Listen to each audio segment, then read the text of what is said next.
Hey everyone, it is Jess here from the Reptile Nook, and today we will be going over wild-caught versus captive-bred animals.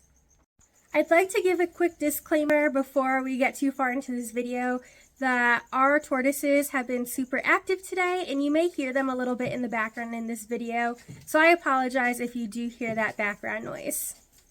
In many cases, when looking to get a new animal in the reptile world, they will be labeled with the term wild-caught or captive-bred. Captive-bred animals are usually the ideal animals to find when you are looking to get a new animal, and this is sometimes labeled as either CB or CBB.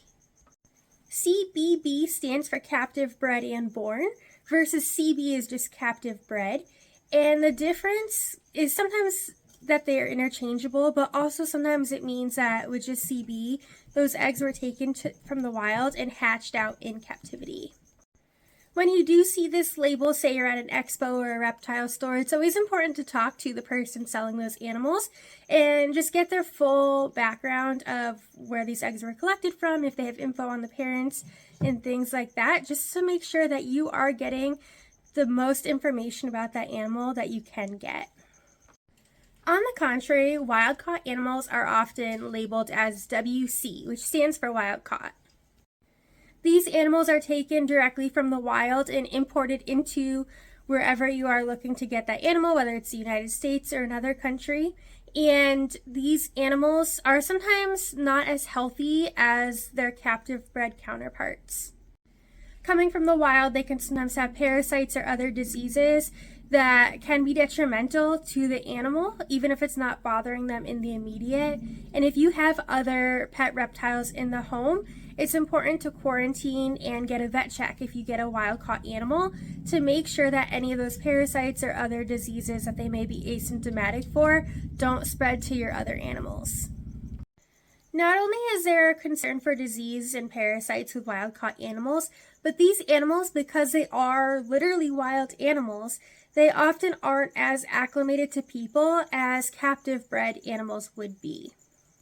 Captive-bred animals get to see people and are handled by people pretty much right away after they're born, where even if they are not super trusting or super friendly by our standards, they often are just more comfortable with our presence as caretakers. Personally, we at the Reptile Nook will always recommend getting a captive-bred animal whenever possible, but there is a time and place for people getting wild-caught animals in the reptile world. One of the biggest examples of this is reptile breeders, because we need to start somewhere when it comes to providing captive populations for people to own. So by taking animals out of the wild sustainably, we are able to build up these populations for people to enjoy certain species as pets.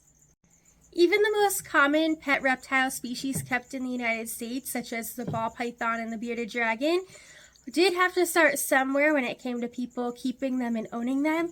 So once upon a time, there were a lot of wild-caught individuals of these species, but now that we've had more and more people breeding them, there's not really a need to be getting wild-caught animals anymore, with the exception of just genetic diversity. And so now that is why certain species were able to see so many captive-bred animals compared to some other less common species. The only time that I really recommend most people ever looking into getting a wild-caught animal is if they are getting a species that is invasive in another area of the world, and you can ensure that that animal is being collected from the area where they are invasive instead of their native area. Now, examples of this that I like to mention are cane toads and certain chameleon species. Cane toads are very, very invasive in places like Florida, Hawaii, and Australia, and chameleons are also very invasive in Florida as well. In many cases, these regions where they're invasive will have a keep or cull rule, which means if you find it, you either have to take it in as a pet or you have to, unfortunately, euthanize that animal. So if you are able to take that animal out of where they are invasive, you not only are saving that animal's life, but then you are also helping that ecosystem in that region just a little bit. As I mentioned earlier, this does in fact come with risks because you do risk disease transmission. And if you are to get one of these animals, it is so important to make sure they get that vet check to make sure that they have that clean bill of health, especially before introducing them out of quarantine into a reptile room.